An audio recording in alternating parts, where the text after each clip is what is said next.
Today, we are thrilled that Dr. Lucy Calkins can join us and give a thematic presentation on how to build school-wide excellence in English reading and writing. Professor Calkins is the founding director of the Teachers College Reading and Writing Project, and also Richard Robinson Professor in Children's Literature at Teachers College. Drawing on her teaching and research experience in the past 40 years, Dr. Calkins will also share her practices on how her project facilitates and supports educators to adopt effective teaching practices in building literacy capacities, and how this program contributes to teachers' professional development. Subsequent to the keynote speech, senior academic advisor and school administrators will join her and exchange opinions on the effectiveness of the English teacher training programs, innovative pedagogies, and teaching strategies to equip students with robust literacy skills and more.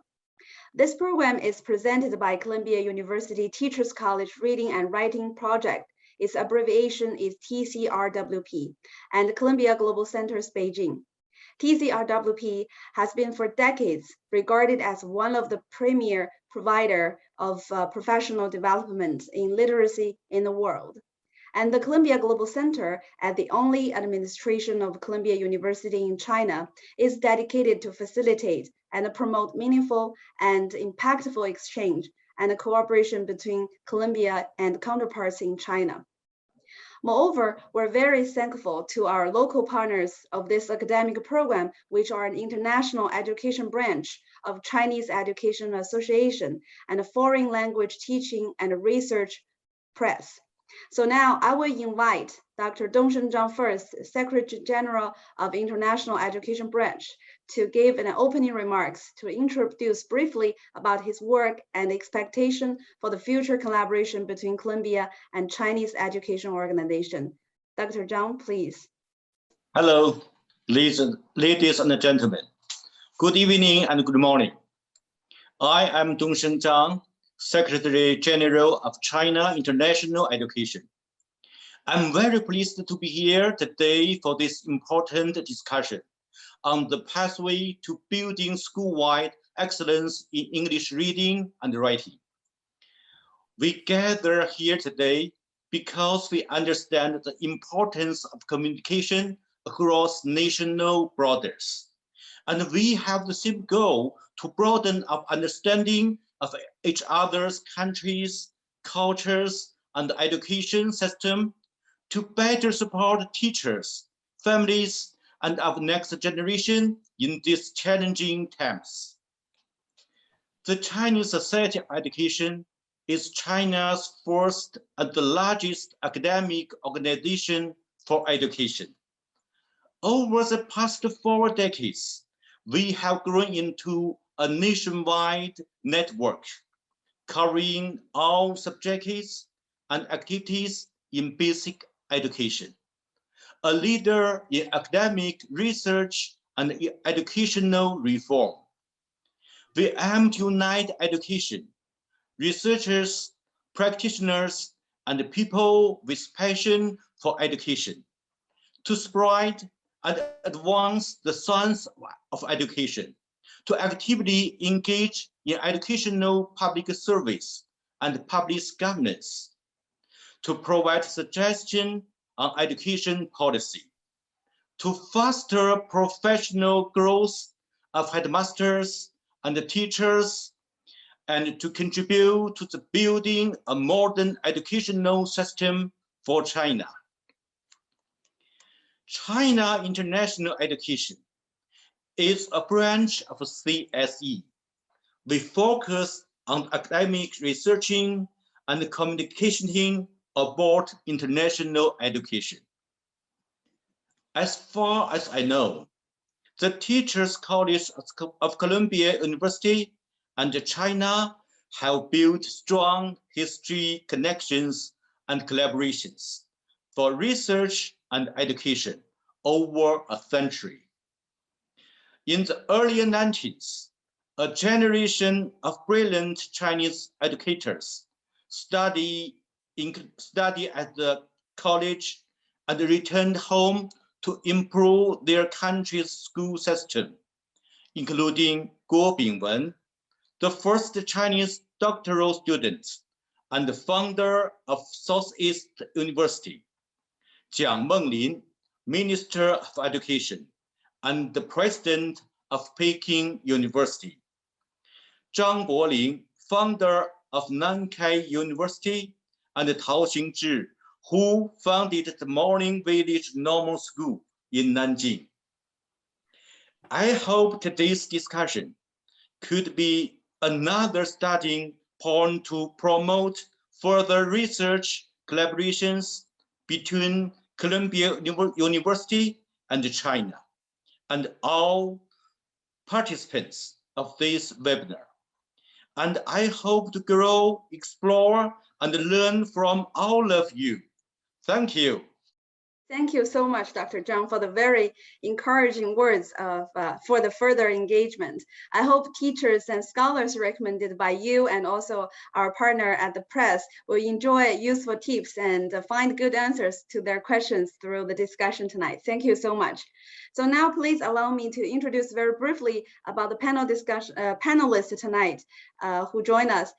First one is Dr. Gu Mingxia. He served as a member of China's National School Curriculum and Textbook Expert Committee. He is also a core member of the first batch of the High School English Curriculum Standards Revision Expert Committee.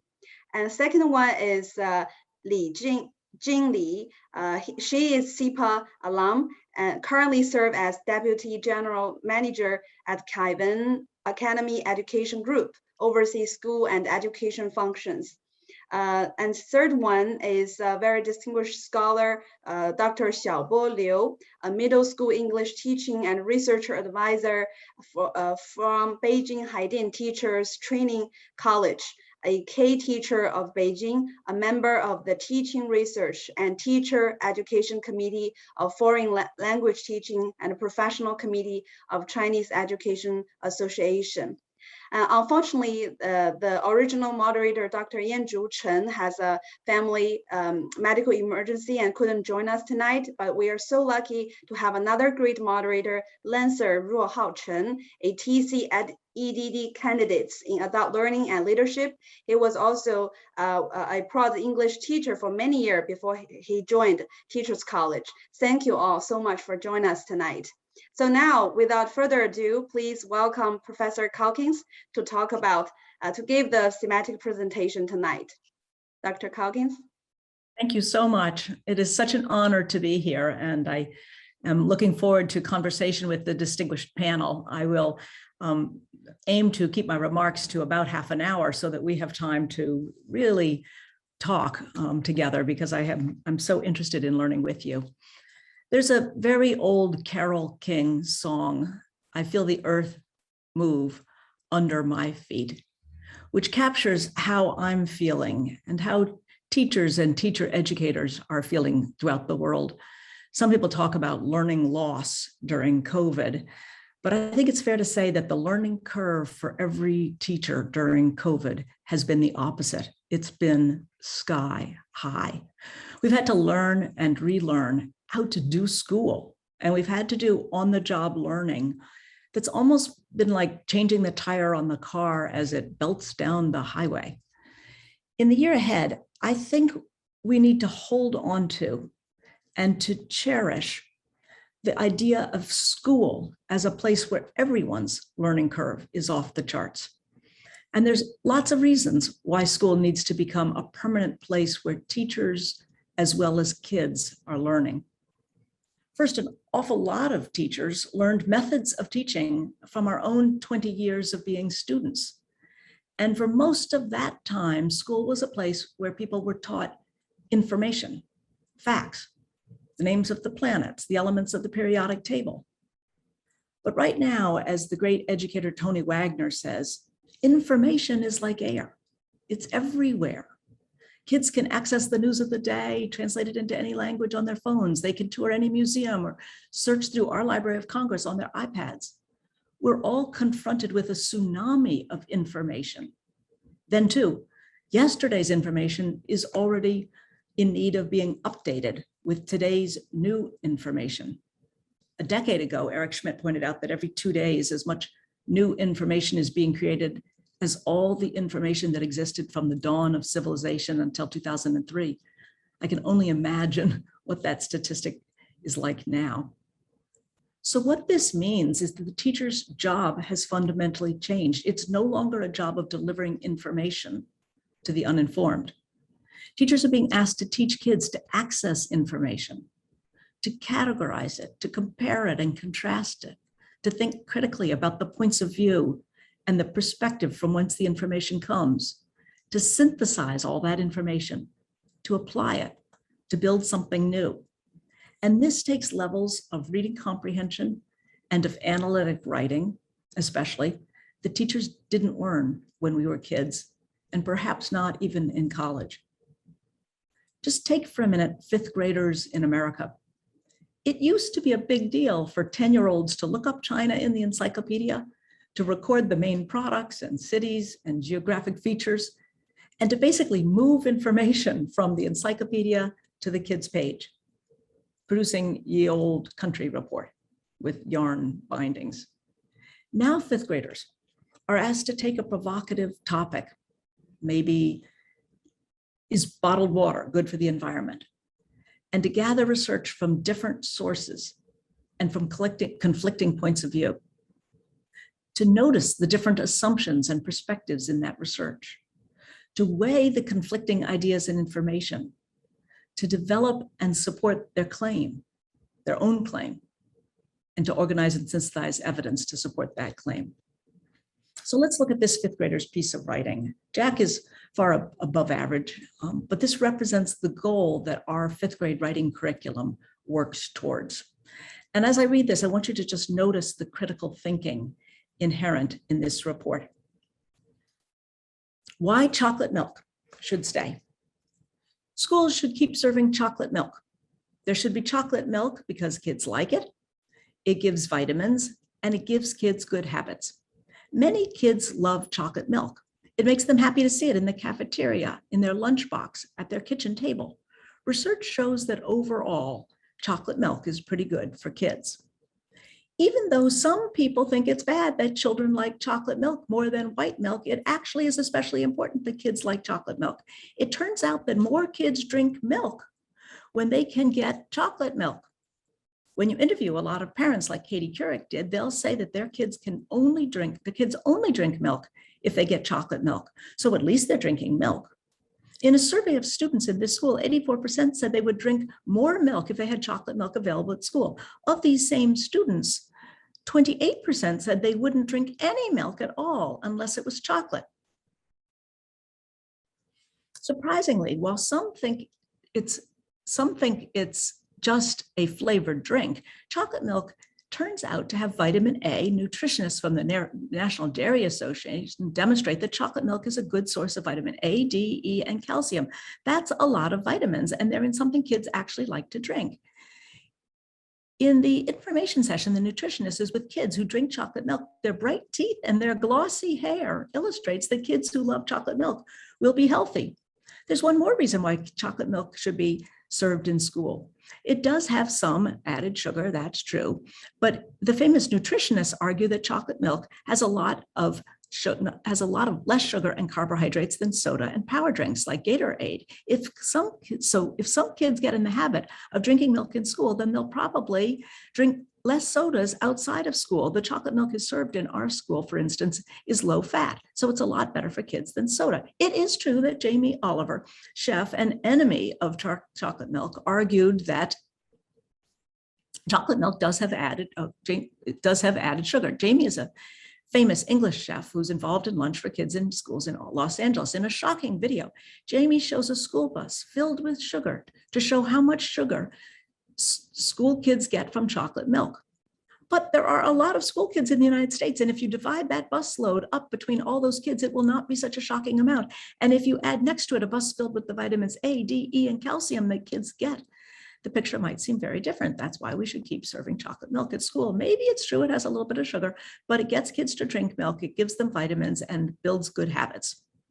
Personal insider experience supports this claim. As a fifth grader, this investigator was part of an experiment to ban chocolate milk in his cafeteria. Fifth graders, though, are allowed to go out for lunch with no chocolate milk. This luncheon seeker started going out for pizza, Coke. Gone were all the vitamins and calcium. Jamie Oliver doesn't necessarily know what happens inside schools when something is taken away at lunch that is even a little good for you. It's not always replaced with something better or anything at all. In fact, the vitamins from chocolate milk may possibly be the only ones some kids get in school lunch. So keep chocolate milk, kids' main source of vitamins, good habits, and happiness. So how can we tap the power of the learning stance that is so present in schools today in order to help teachers together do the on-the-job learning that's necessary so they can teach kids the reading and writing that today's world requires? To help teachers learn state-of-the-art methods for teaching reading and writing, first, I'd say leaders need to prioritize on-the-job learning. The Teachers College Reading and Writing Project works with a huge percentage of America's blue ribbon schools and with many of the best schools across the states. And we learn from as well as teach those schools. It's clear that in most of these schools, leaders rally their people to embrace big and inspirational goals. A favorite quote, one that I remind principals of often, comes from a very old classic book on promising companies called In Search of Excellence. Some of you might remember it. It was by Peters and Waterman, talking about companies, but they could have been talking about schools.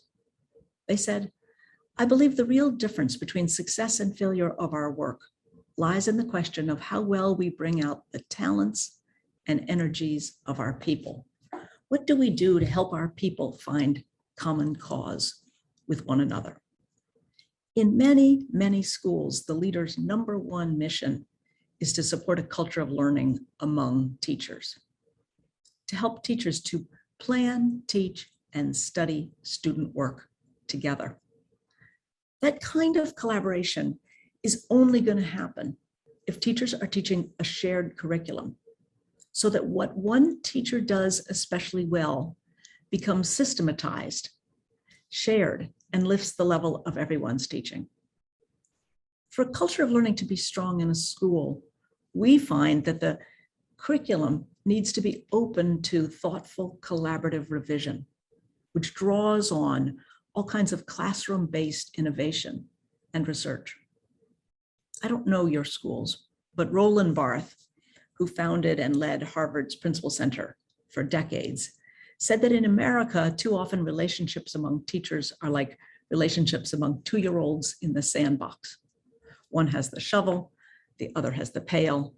At no point do they share toys. They talk all the time, but never to each other. Barthes said that relationships among teachers is what characterizes a great school.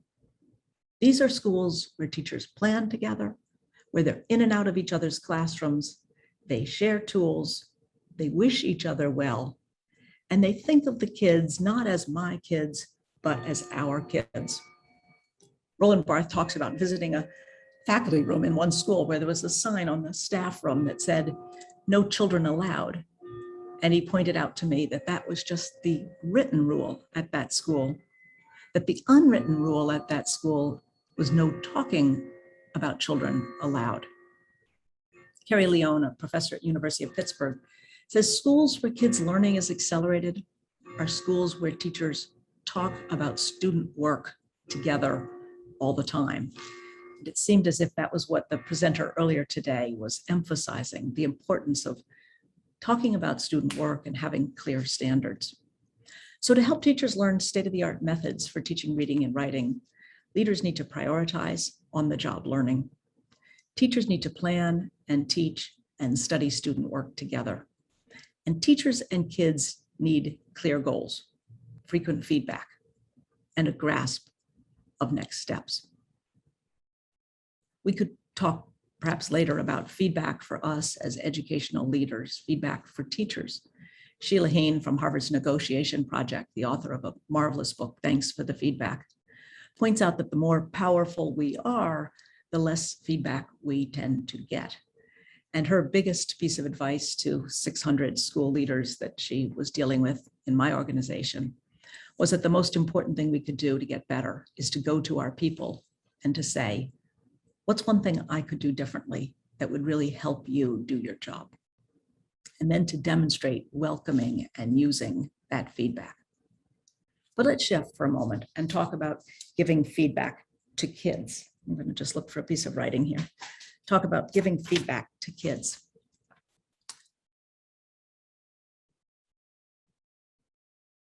The important thing for you to know about giving feedback to kids is that the principles are really the same. The way we need to give feedback to kids is really no different than the way we want feedback given to us. So teachers, if you just think about when your school leader, your headmaster or your principal comes to observe you and to give you feedback, think about the times when that feedback has made the world of difference. And think about times when that feedback has made it harder for you. I think you'll agree that one thing that really helps is for the school leader, the headmaster, the headmistress, to say to you, what are you working on? What are you trying to do? How can I help? And to begin with listening. So whenever you pull up beside a child and have a piece of writing in front of you, one of the most important things we can ask the child is, what were you trying to do in this piece of writing? What do you think is working in it? What do you think's not working? The important thing is that turns the child from just being a writer to being a reader of his or her own writing. So the child is able to look at the writing, is nudged to look at the writing and to think, what can I do to make this better? It's also tremendously important that we as teachers learn to look at rough draft student writing and give feedback that actually accelerates kids' progress. So let's look at this not very special piece of writing. And I want all of you to think, if a child brought this piece of writing to you, what would you say about this piece of writing? My first day of school. I'm glad I got Miss Ryan. She's really nice. I like all the homework. We're in a special program for waterworks. November 2nd, we're going to go to the Big Apple Circus.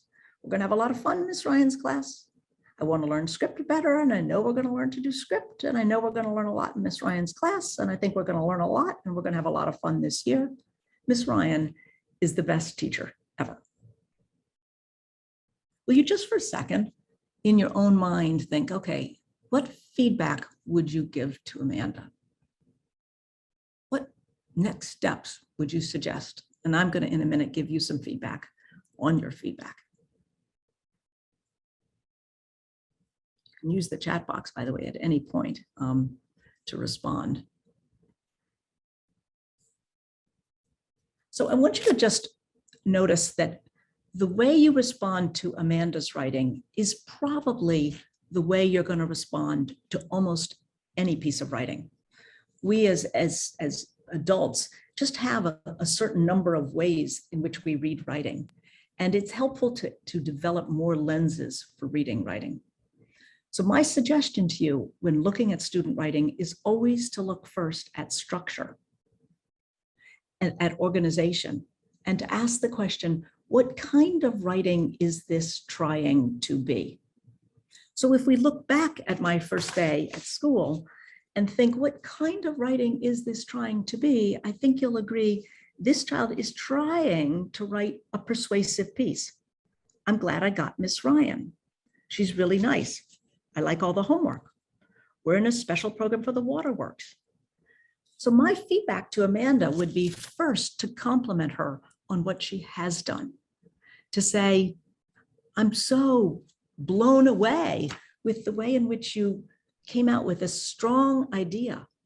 I'm glad I got Miss Ryan. You have a strong claim, and then you support your claim with reason after reason after reason after reason. And you don't put anything in your writing that isn't about why you're glad you got Miss Ryan. You're off to a good start in writing a persuasive essay. And then I would think, what's the next step that Amanda could take. And it's not going to be for Amanda to try to write something like we saw Jack's piece about chocolate milk. It's just going to be the next step. So I might say to Amanda, what you've got is a claim. I'm glad I've got Miss Ryan. And then reason. What I want to suggest you do is you write each of your reasons, not in a sentence of support, but in a paragraph of support. So instead of just saying, I like all the homework, say more about it. Instead of, we have a special program for the waterworks, say more about it. So that's the kind of feedback that helps kids to move forward. And what's important is that teachers have to have a ladder in our minds of how writing develops, so that we can always see where a child's writing is in that learning progression and then teach to the next step. So for example, this piece, Math is the Worst Subject in School, might be a piece of writing that Amanda could study and think, what can she learn from this piece of writing? Because this piece of writing is just one important step better than I'm glad I got Miss Ryan. Let me read this for you, and I want you to, again, be paying attention first to the structure of the piece. Math is the worst subject in school for many reasons. The first reason is that if you have a calculator, you won't need to know it. The second reason is it takes too much time out of the day. And last but not least, you won't really need to use math anywhere. Before I said, if you have a calculator, you won't need to know math. And it's true. If you're having a party and you need 2 chocolate bars for everyone and there's 32 people, you just type in 32 times 2 and you've got your answer. New paragraph. My second reason why math is the worst subject in school is that it takes too long in class. In my class, it takes a period and a half. And in my opinion, that is too long. We should be writing or reading or doing something more important. Last but not least, you won't really need to use math anywhere. Which is true. If you're going to a store and you're buying something for $5.21 and you give them a $10 bill, you'll see on that little monitor that they're subtracting $5.21 from $10. If you have your doubts, that's where you use your calculator. If you still don't believe that math is the worst subject in school, then try it for yourself and see what a waste it is. So to help teachers learn state-of-the-art methods for teaching reading and writing, leaders need to prioritize on-the-job learning. Teachers need to plan and teach and study student work together. Teachers and kids need clear goals, frequent feedback, a grasp of next steps. And everybody needs to know that they're part of a valued community. The kids, not only the kids, but also the teachers. I couldn't resist taking you into a classroom as part of this talk and giving you just a glimpse of what relationships can be like among learners in a classroom where everyone feels that they're a valued part of the community. So I'm going to show you one of my favorite book talks. These are 4th graders. It's actually the students in a school that struggle. And they're talking about a book, My Name is Marie Isabella. They've just read 2 or 3 pages of the book. And I want you to watch especially for the relationships among the learners. And let me just say, just as we have a learning progression in writing where we can see what kids are doing and think, what's the next step? We also have a learning progression in reading where we can see what kids are doing and then think, okay, what's the next step that I can teach into for these kids? So let's watch this video, and it's about 6 minutes long. Here we go. Isabella's like right here is like she wants to get friends, but she can't because she just fell, and like first thing she heard was laughter, and she didn't realize Antonio was helping her.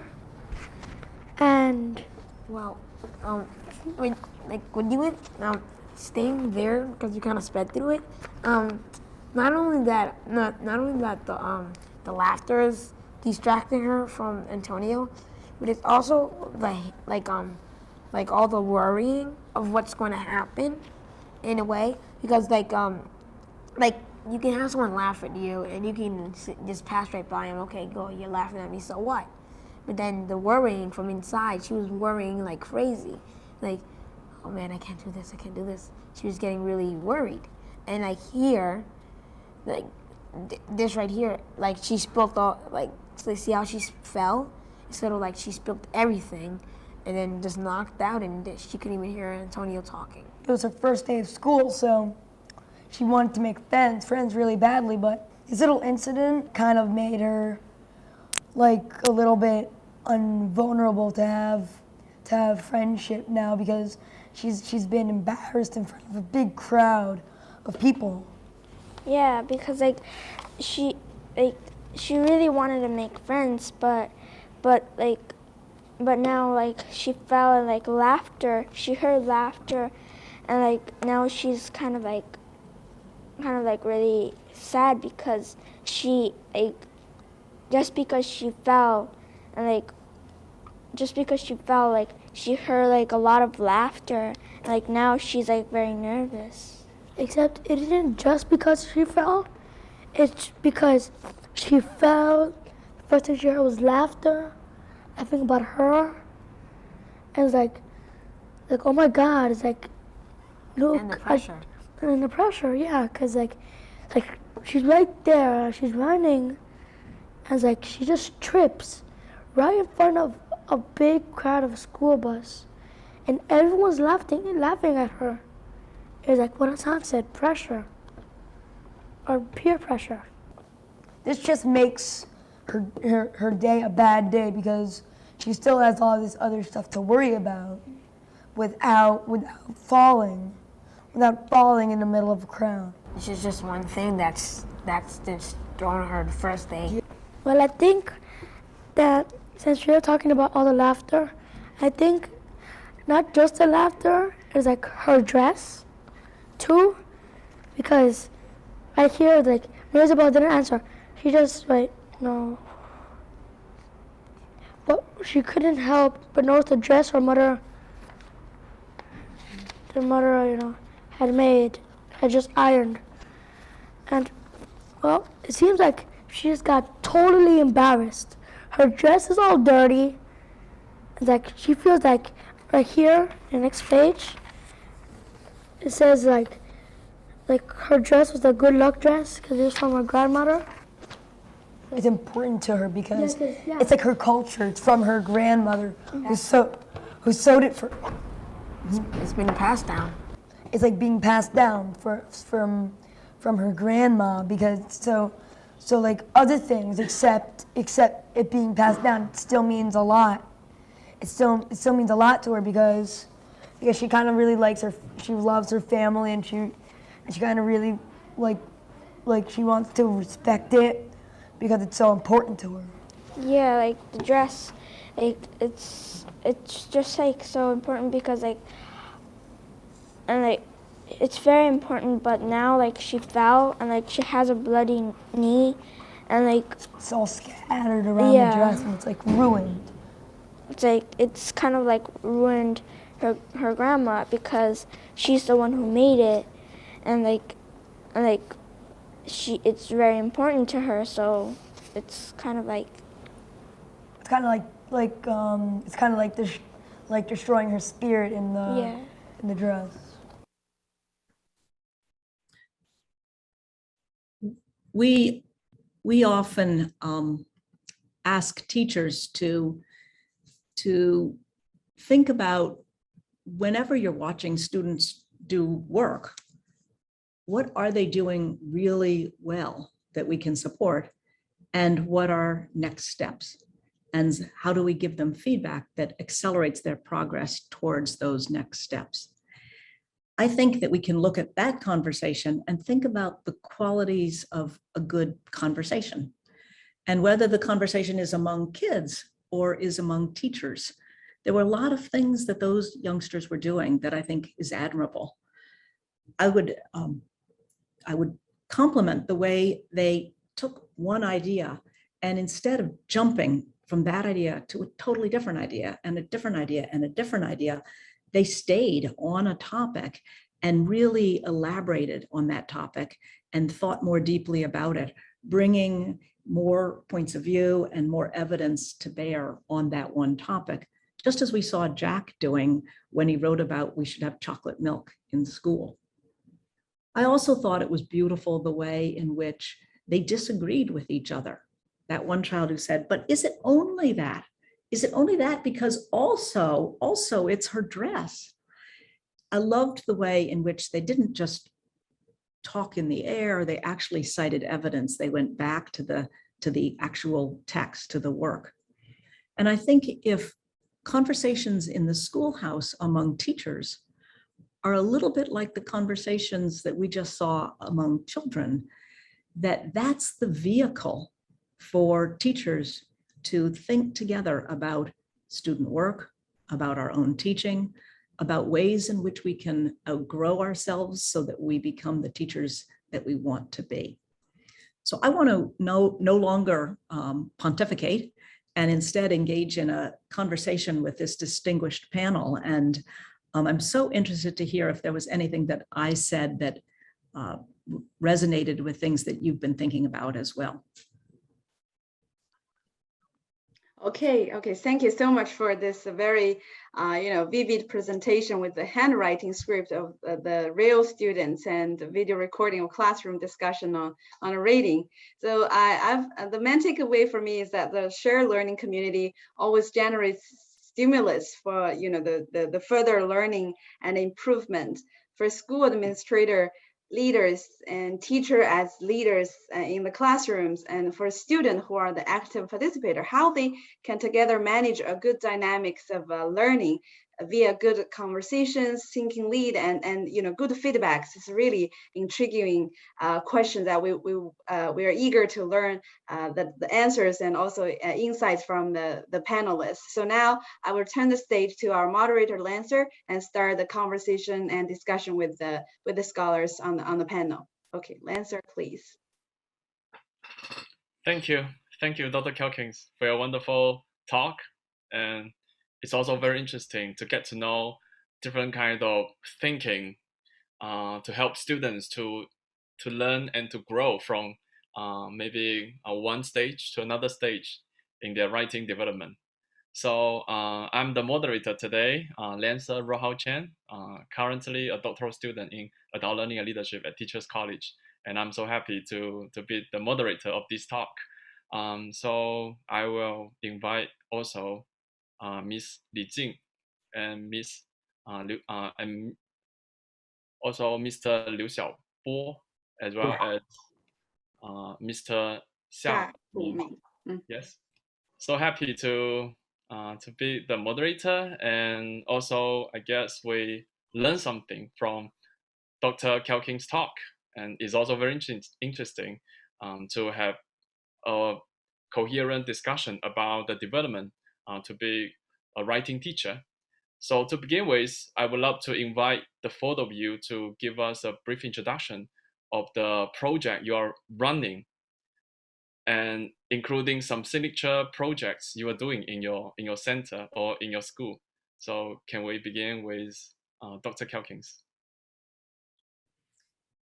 So Lancer, you would like me to talk about the programs that I run? Yeah, especially the reading and writing project. Okay. So the Teachers College Reading Writing Project is an organization at Teachers College. I have about 80 colleagues, and we work in thousands of schools across the world. We lead institutes. So over the summer, we led about 150 institutes for teachers to teach them to teach reading and to teach writing. And those institutes, you can come as a kindergarten teacher and be in a section of kindergarten, or you can come as a high school teacher and be in a section for high school. Some of those institutes have about 1,500 people or 2,000 people, many international teachers. So I'm sure you all have colleagues who have come. And we do the most in the summer, but we have another 20 or so institutes throughout the year. The most important thing that we do, though, is that we have schools that we work very deeply and closely with, and we regard them as partner schools. And we work with everybody in that school. So with the school leader, with the specialist teachers, with all of the teachers. And we do that work in classrooms with teachers. talking about classrooms as lab sites, where together we're learning how to teach kids better. We have a curriculum that's used in about, well, it's been purchased by about 35 or 40% of American teachers, K through 8. How many are using it? That's another question. And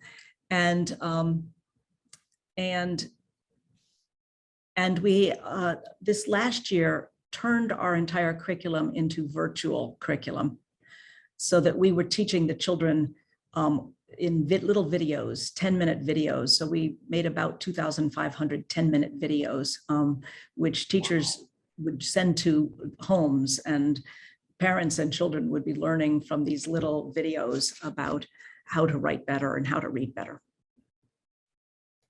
Wonderful. As far as I know, that the reading and writing project is one of the most, if not the most popular projects at Teachers College.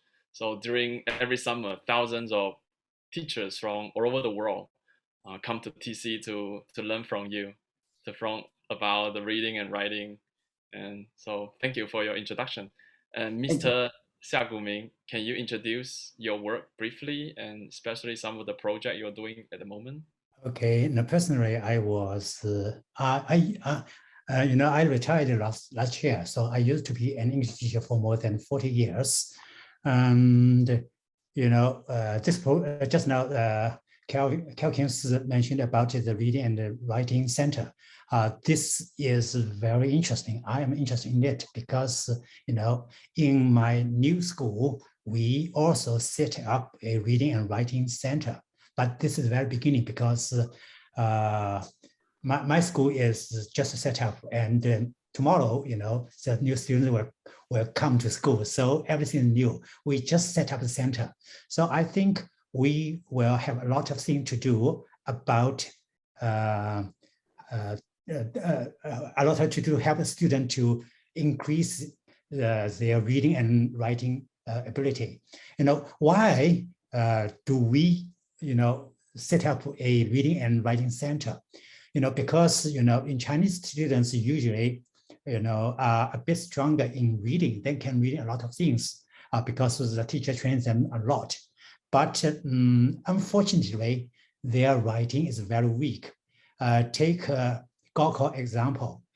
I used to check the Gaokao writing paper and find that the students, they cannot even write a very simple sentence, but they learn English for more than 10 years. The reason for that is that usually a student didn't give enough train about how to write, how to organize the language, and how to organize their thinking.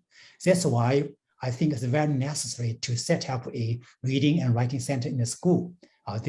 So I'm very happy and glad to be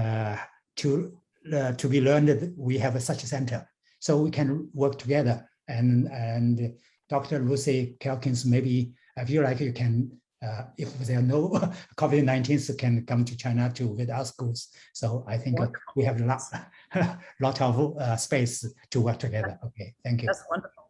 Wonderful. Yeah. Thank you, Mr. Mr. Xia.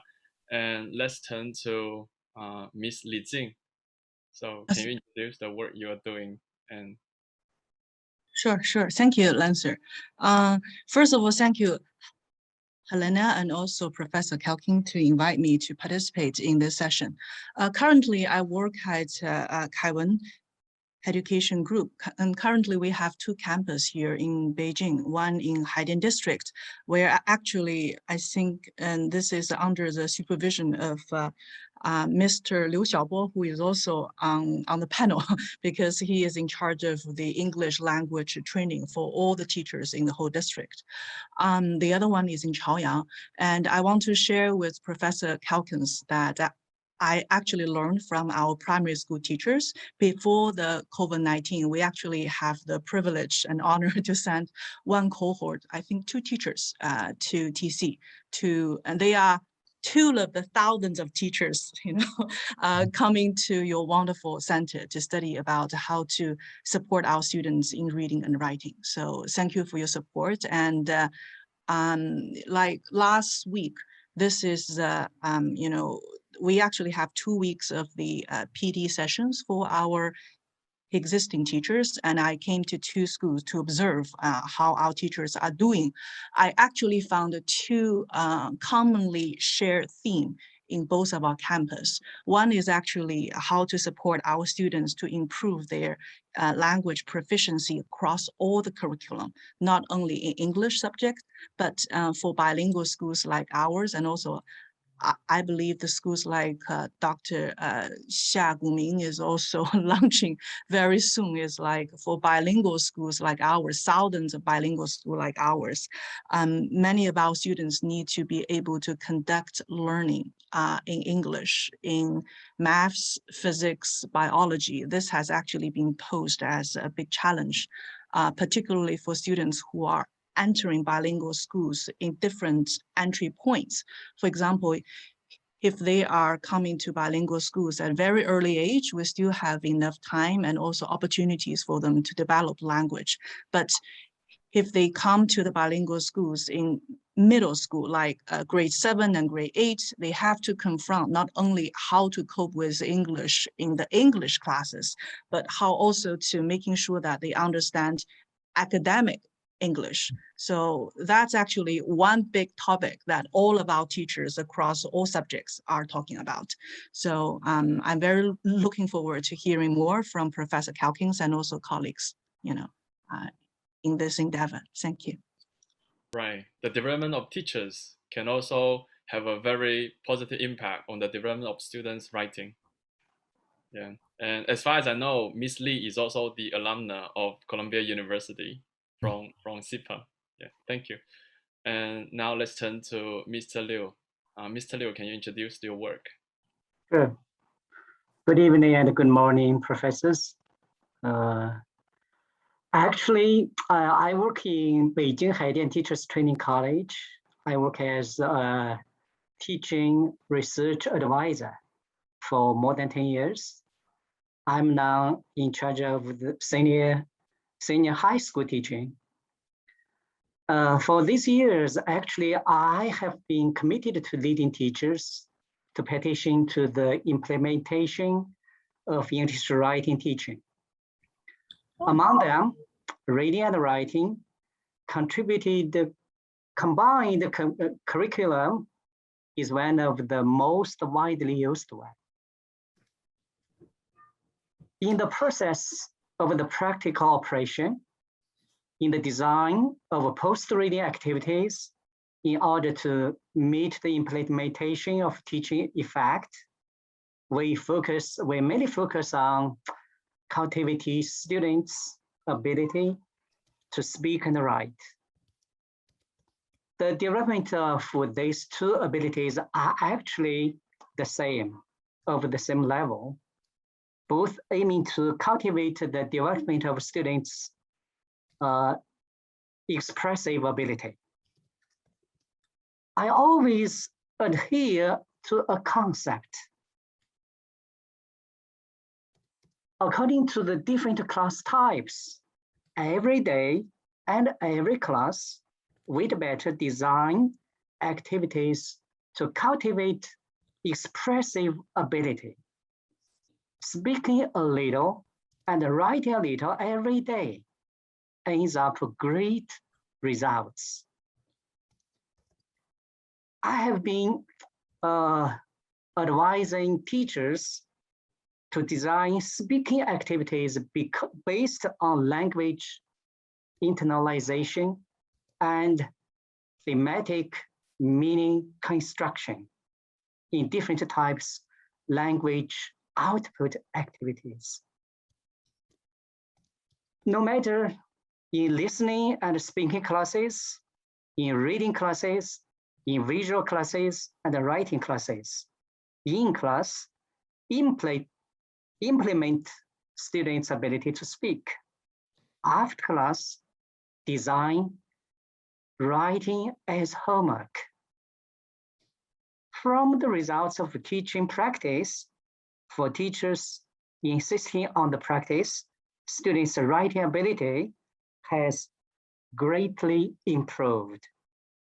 And the students' creative thinking has improved a lot. So I think in this way, students' writing ability will be greatly improved. Thank you. Thank you, Mr. Liu. My second question is actually about the characteristic of a curriculum that accelerates students' writing development. I know that Dr. Calkins talked about structure and organization. And can I, first of all, invite you to talk more about the curriculum, especially the characteristic of that curriculum that can accelerate students' writing development. I want to pick up on something that Dr. Liu said about oral. I'm not sure if I said your name correctly. I'm sorry. But when you spoke about the importance of talking and oral language, I so agree with that. I was working with a few hundred teachers 3 days ago, and I was just teaching them how to teach kids to write a good story. Yeah. And I asked them, so I had 500 teachers there, and I said, right now, will you think about a small moment that happened to you in the last year or two that would matter to you? Maybe it was a hard moment.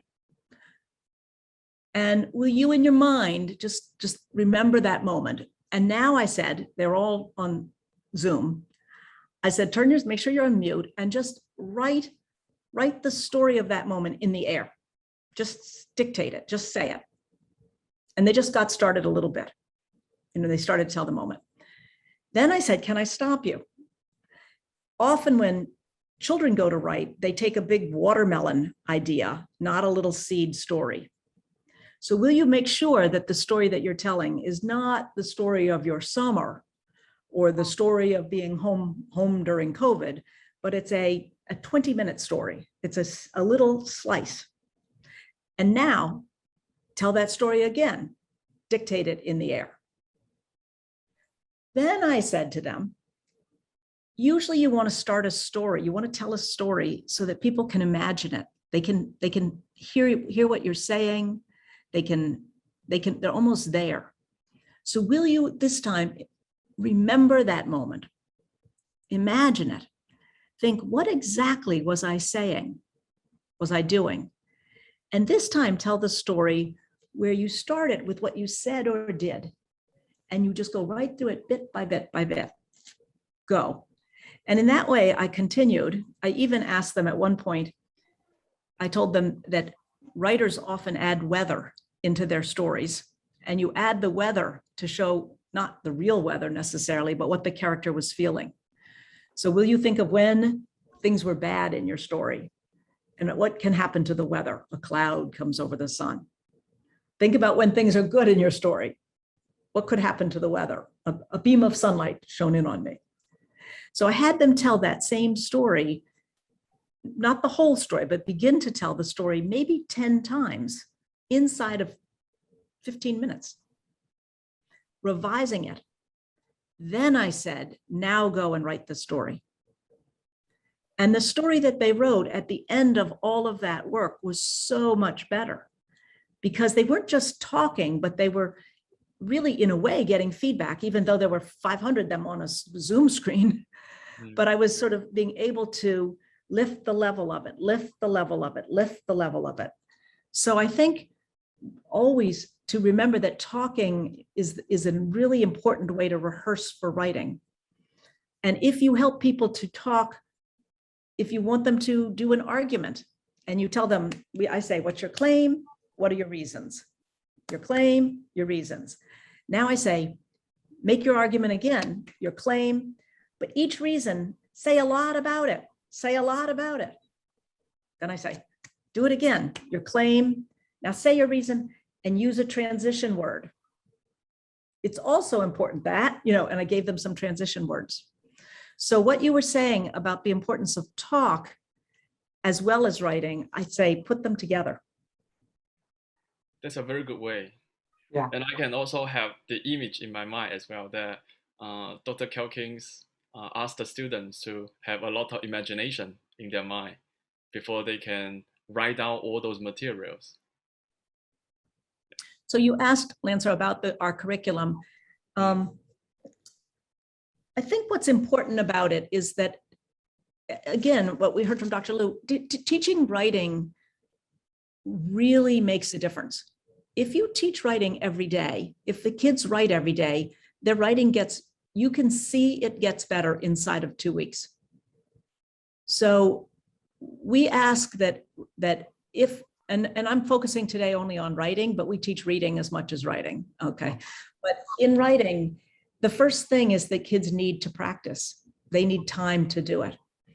And sometimes people don't understand that when you write well, what other panelists were saying, when you write well, you think well. So it's worth making it a big part of the day. So one of the big things we do is we teach writing every day. Another thing is you were talking about some students just are writing a sentence. They're just writing 2 sentences. We have that too. The important thing is if you start young, then they can grow over years. Writers, you can't start with it's hard to start with a 15-year-old who's just learning to write English. But if your children in kindergarten and first grade are writing, that's what we have. We have children in kindergarten and first grade writing 5- and 8-page books every 2 or 3, like 2 books a week. So one of the important things is that writing needs to be a cohesive curriculum across the grades. You can't get to high levels of math teaching. You couldn't teach long division if kids didn't know subtraction. But you can't teach high levels of writing if kids don't know the basics of writing. And that the basics are things you can teach to 5- and 6-year-olds. Right. And that's also the reason why you call it, there's a pathway, right, to the development of writing. Yeah, it's not like just a short period of time or maybe a short length of the road, for example, but it's a pathway from the beginning probably to the end. I will also invite Dr. Xia to share his idea on the curriculum for writing. Okay, I think the curriculum for writing, curriculum is more bigger than a textbook. I think it's important to guide the design of a textbook and also to guide the teachers to, conduct their performance in classroom.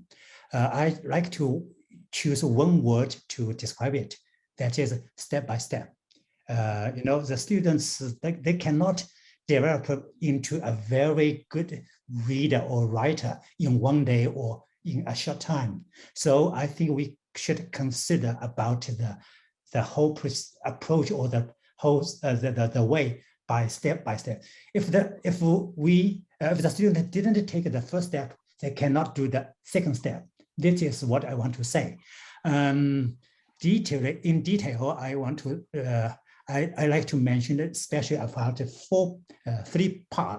3 issues on about the writing. One is language, especially as the Chinese kids, English is just as a foreign language. It is quite different about native speak kids. They can, English is their mother tongue. Okay.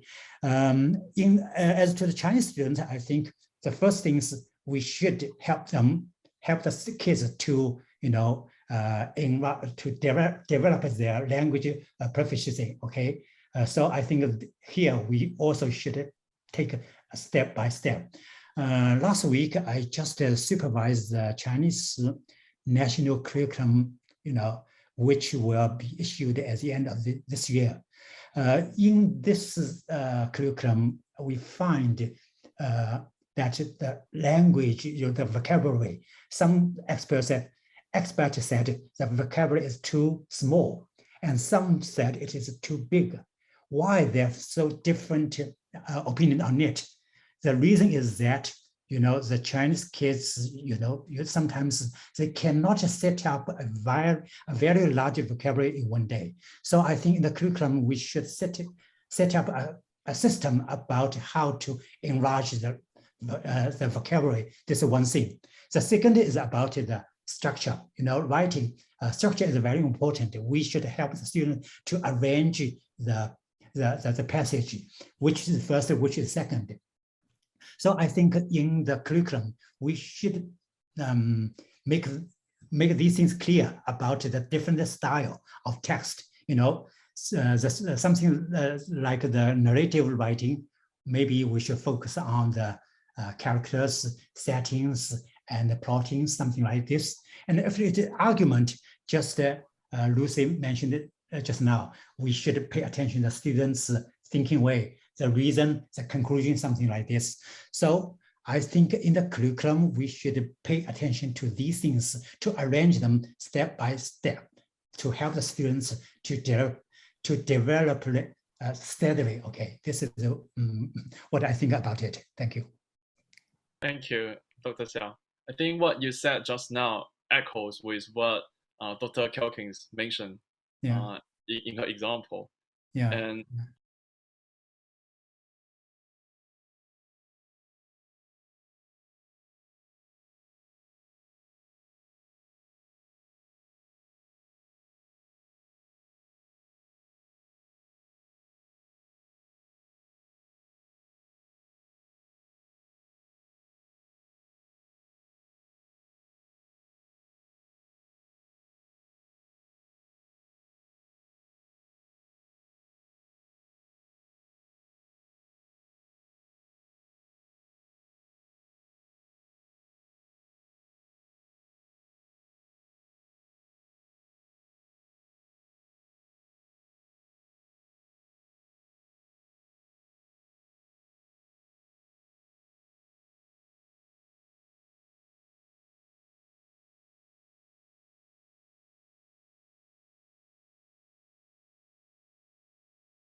Yes, one thing to respond to Professor Calkins' question, how to scale up. I think what we're doing now is actually a very important step forward.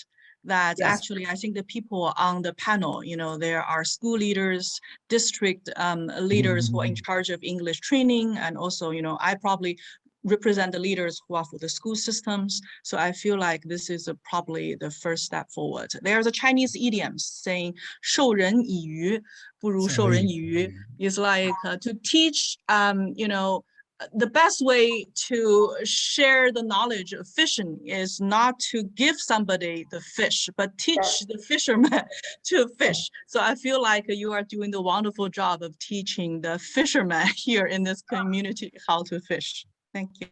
Everything you say, I so agree with, all of you.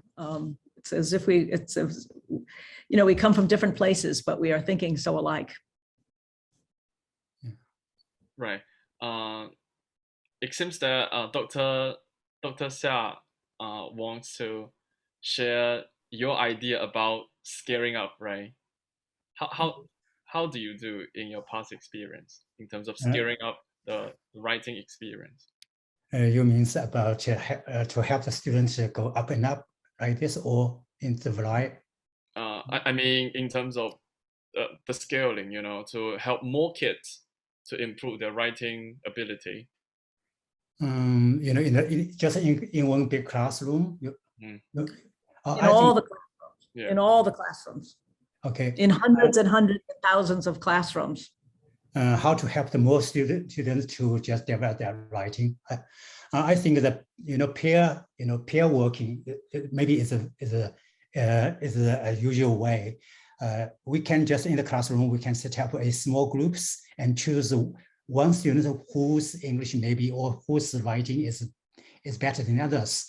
He or she can be the monitor or the reader of the groups. And first, the teachers can just in the classroom, he or she give the performance together with one or some student together, and the student can do a small teacher or just to help to work in their groups to guide the other kids. That means the kids learn from each other. Maybe sometimes it's a good way to develop their own writing. Of course, I think everything in the classrooms should go together with the guide of the teachers. So I usually describe the classroom as a the swimmer swimming in the pool. The teacher, he will stand on the bank, just looking at them, making some notes of what they are doing, and then stimulate the others to make a peer assessment of their partners. Then the teachers maybe finally make a very brief and encouraging comment on what the student do. Only when students make a very small step progress in their writing or reading, I think the teachers should encourage them. So I think in that way, maybe more students will just join in the classroom performance and will learn from the others. Yeah, this is what I sometimes do in my former classroom. Yeah. Thank you. I think, okay, please, Lucy. I'll just say something very quickly. I think that it might be useful to have a summer institute in Beijing where you get, like we have in the United States, where we have 1,500 teachers come, and make sure that the school leaders come as well.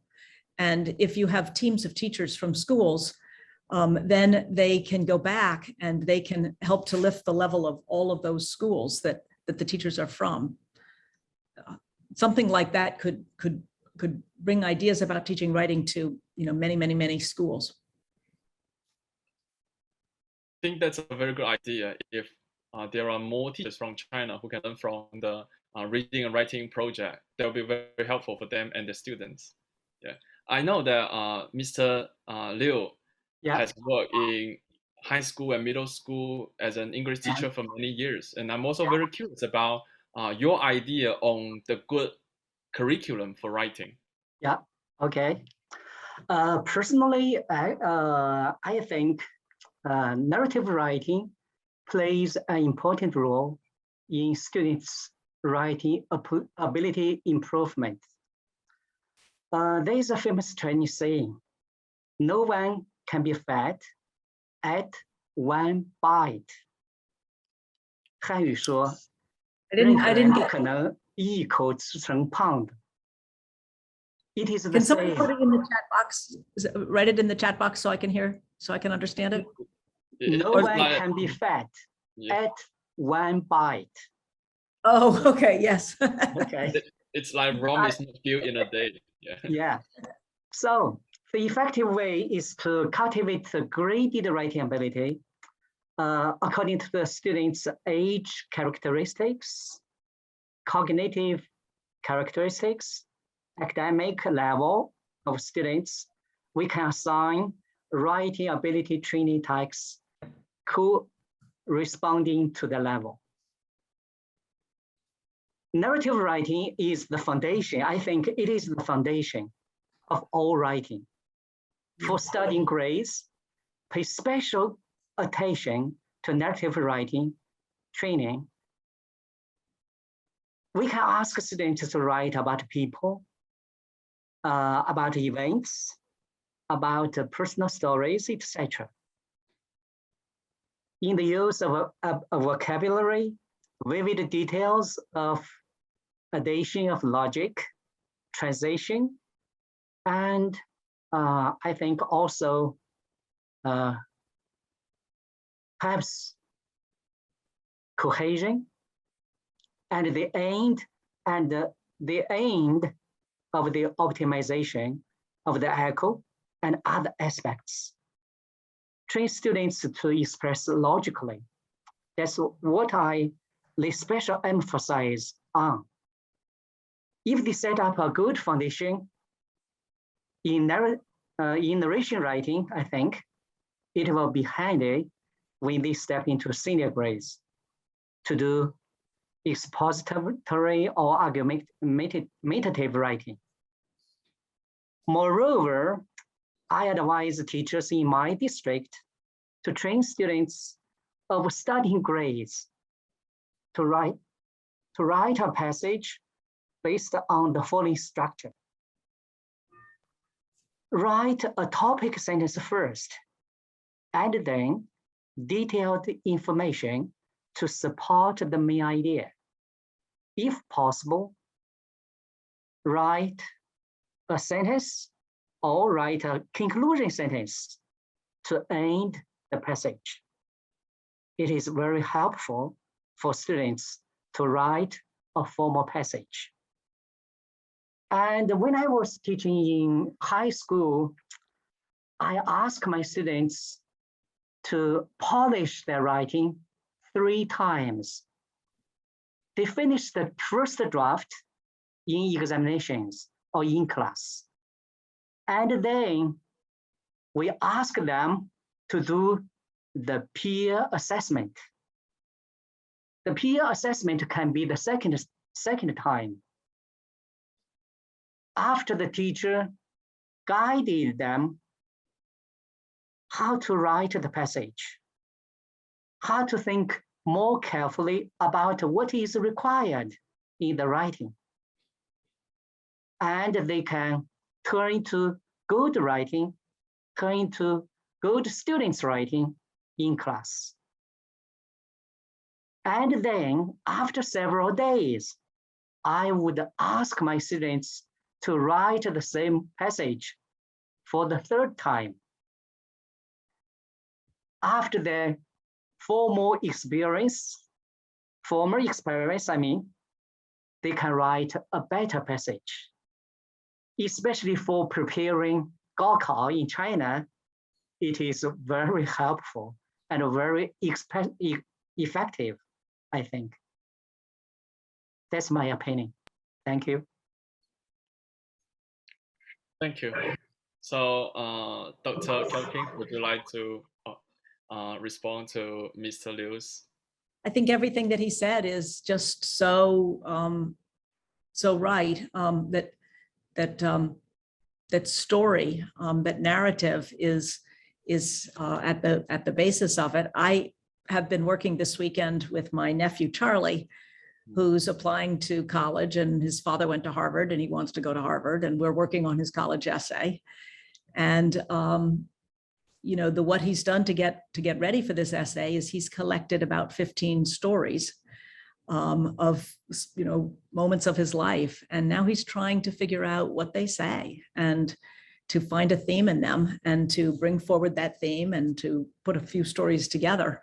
So I think that writing narrative doesn't stop. It's always important. In a way, we've been telling our stories some of the time tonight or today. So I agree so much, the importance of story. It also is a way for people to know each other. And when kids in a class can tell their stories, while we were talking, Lancer wrote me a little message in the chat box. And he told me about in just 3 sentences, he told me the little story of what he's been doing at Teachers College and how he's ended up bringing things to my project, to my office. And in that 3-sentence story, Lancer and I made a connection. And, I think we will end up seeing each other again because you tell your story to people and then you feel understood, you feel seen, you feel like you know each other. So I think it's profound. I think after this time with COVID, where there's a lot of loneliness, that telling stories becomes more important than ever. So I so agree with you. True. Okay, and I also think so because, just now mentioned about the stories and information writing and or argument writing. Someone said that the argument writing is too early for the very small young kids in the kindergarten or in the primary school. I don't think so because, we can just develop the students about logical thinking in their early age. For example, at the very beginning, as a lower grade of the student, we can train the kids about give the one reason, one conclusion. It is a fine day today because blah, blah, blah. It is cold today because blah, blah, blah. And if they, grow up in the middle grade or upper grade, we can ask students to add more than one reason plus one conclusion. And then we can train the students to add one reason, have lots of conclusion, and also help the students to find some more detail to support some argument and to just we can, in that we can just develop the students thinking more deeper and deeper in argument writing. I think a coherence curriculum is really a coherence cross-grade curriculum is very necessary. Yeah, only in this way we can just help students develop step by step. Yeah. Our 6-year-olds, our curriculum for 6-year-olds has them bring in a collection of things they love. It might be little trucks or hair bands. So children bring a collection of things they love to school, and then we talk about the Westminster Dog Show, where they parade the dogs around and the judge picks the best dog. And we tell them, you are the judge, you look at your hair bands or your little rocks you brought in and choose the blue ribbon one, the best in show. And now you want to write an argument why this hairband is the best hairband. And we teach them how to have booby prizes, the worst hairband, and why this is the worst hairband. And then other children come and they will argue. These are 6-year-olds. And they will argue, I disagree that your red hairband is the best.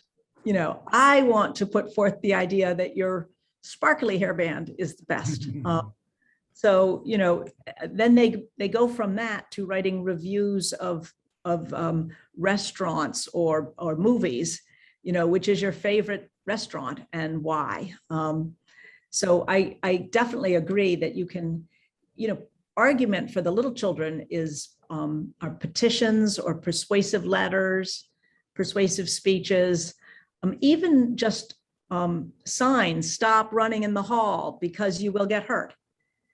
our kindergartners use writing to change the world in their school. So they think about how they, hang up your coats or they will get dirty, So even in kindergarten, they can have a claim and a support. And their writing is called Writing to Change the World, writing to make a real difference in the world. So yes, argument writing is different. It might be persuasive petition or a sign or a persuasive speech in kindergarten and first grade, and an essay in fifth grade, or a research-based essay in seventh grade.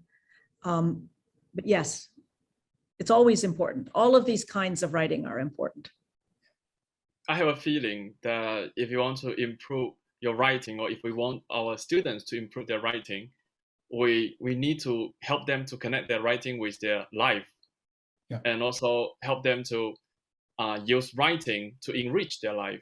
When I was teaching in the high school about 7 to 6 years ago, I asked my students to write imaginative articles. For example, like what life would be in 30 years in Mars, because we can imagine probably we'll be living in Mars in half a decade, or not half a decade, half a century, in 50 years. And I also invite them to write a article. It's like a love letter to their future wife or future husband. Actually, students love that kind of article, and you can give them some feedback, and they will get a lot of a sense of achievement, and they will have more interest in writing. Because actually, just now, Mr. Liu mentioned about Gaokao. A lot of teachers in China know that we have to face the pressure of Gaokao, and practice and skills are important. But I think that writing has something to do with our life. So if there can be a balance between writing for exams and writing for life, that would be a good characteristic for a good curriculum for writing. And I'm also very curious about one important question a lot of writing teachers are curious about, which is about the development. How can we help teachers to better develop as a writing teacher? And can I invite Dr. Calkins to share your experience and your understanding? Well, I think that there's many ways to get better at teaching, not just one way. Certainly, we think it's very, very powerful to give teachers even just 1 week experience in a really wonderful writing classroom, where they can experience what it is to rehearse orally, to draft a quick draft and know that they will have feedback and revise it, to get peer feedback, as you've been saying, but also feedback from the teacher, to study mentor texts, examples of what they want. So if we give teachers even 1 week, it's a life-changing experience. So that's part of it. I also think that being able to watch somebody teach their own children or teach another child, that I think people need new images of what teaching can feel like. They need to be able to imagine a classroom of 30 children all working in small groups or all writing at the same time. And I think work in classrooms is really helpful. And I think videos are really helpful. So you can watch, almost be in classrooms without actually, having to travel. So I could keep going. There's so many things. One thing that's helpful in teaching writing is that there's not that many methods. There's just a couple methods, and it's really the same methods that you use to teach reading. So everything that I do to teach writing, I also do to teach reading, and it's the same methods if children are 5 or 15 or 50. So it's not impossible to help teachers get better at that. If you just sort of help them know there's just a couple methods that you use with all those different kinds of writing, and you use when the kids are younger and as they're getting older, the same methods of teaching. So just getting better at those methods. Got you. I like that sentence. There are various of ways of teaching. There's no bad way of teaching writing. Yeah. And how about Dr. Xia?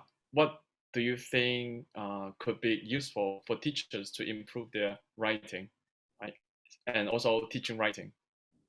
I think teachers who want to teach the kids, the students to develop their writing ability, first, they themselves should develop their own writing ability. This is all very important. And the second, I think the teachers should learn how to reflect what they did when they are young. Because sometimes the teachers, it is easy for the teacher to be worried about the kids' writing. After sometimes they don't see the students' progress, then maybe they will be worried. But if they can reflect what they did when they were young, I think they can understand. Developing a kind of ability needs time, I think. Yeah. Thank you. How about Ms. Li Jing in terms of professional development, for teachers? I feel like Professor Calkins and also Dr. Xia has talked a lot about how to effectively support teachers in improve writing skills to students. I feel like one of the challenges is actually differentiation, which I believe a lot of our language teachers are facing every day. For example, I think it's very important for teachers to understand where the students are. I think one of the most challenging scenario any language teacher can envision in their classroom that, for example, that this is a grade 8 English class, but we are actually serving students from a spectrum of like CFR, framework from A1 to C2 students. So how one lesson plan or supporting materials can support the students with such a wide range of English proficiency level, I feel like that's a big challenge. I mean, the mediocre way is that we try to serve the students in the middle, but that means the students at both the ends who are really underdeveloped, who are overachieving, they will not be very much engaging in classes. I feel like when talking about scale up, in particular, I feel like Professor Calkins are very cautious about showing a lot of attention to public schools that in China that we're serving probably the majority of our students in a classroom of 40 to 50 students. How do we serve the students across the spectrum? I feel like that's a pretty common challenge.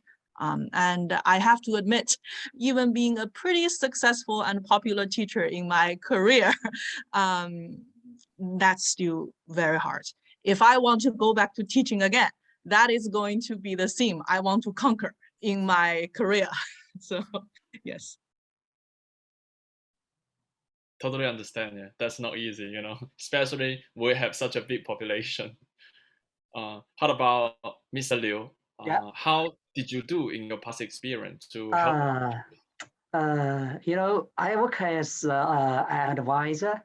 So for every semester, I organize at least twice of the on-site teacher development classes.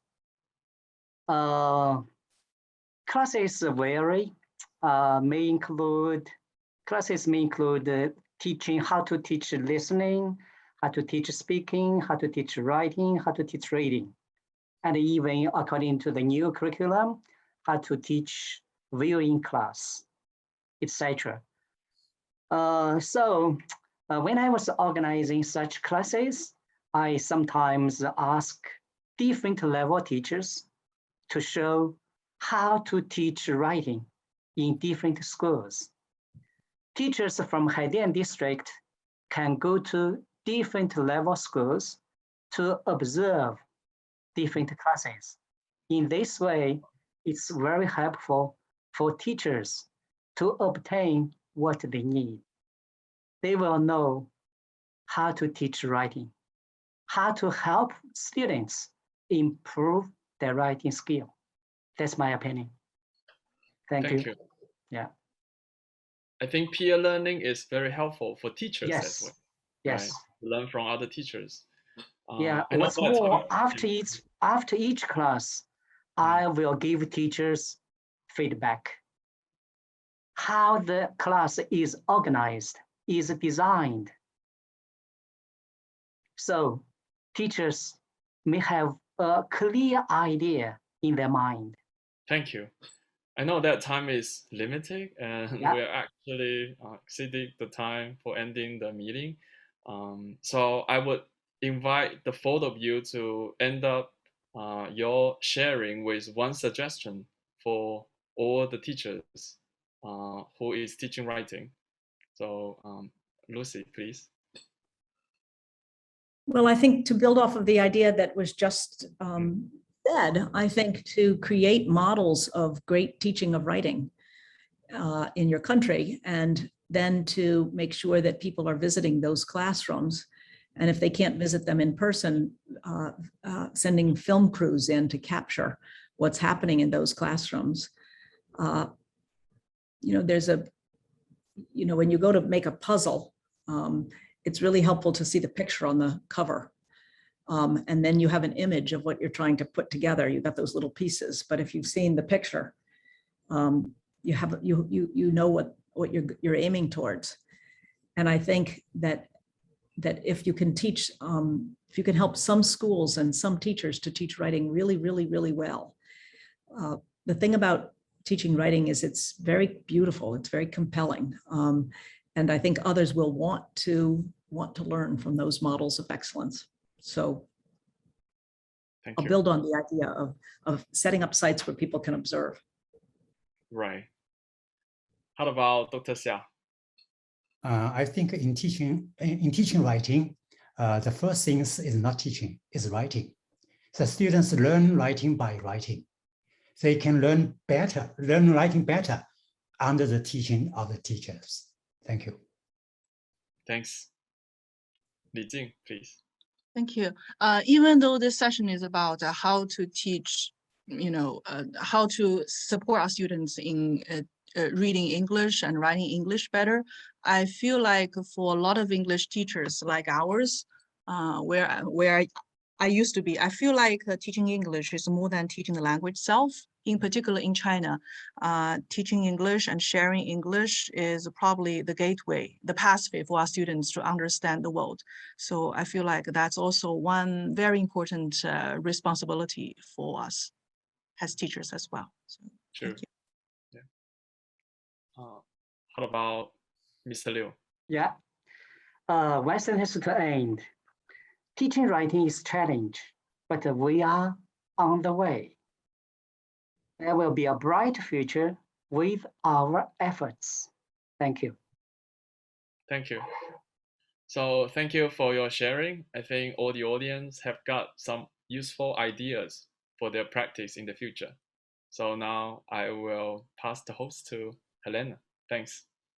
Okay, thank you so much, Lancer. You're the best. Thank you so much for moderating this very active panel discussion. And the style of this panel is like a vivid reading class in which the panelists or the instructors all tend to give real life stories and experience to specify your way of thinking, teaching students and teachers.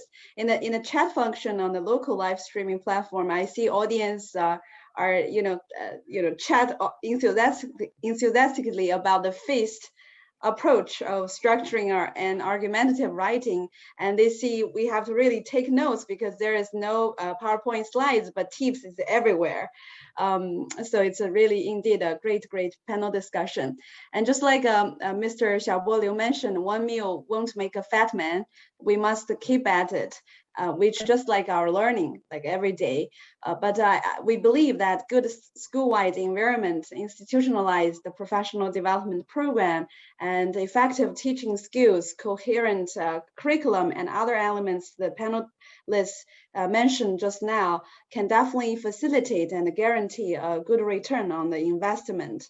So, but unfortunately, we don't have enough time to respond to the questions on Bilibili.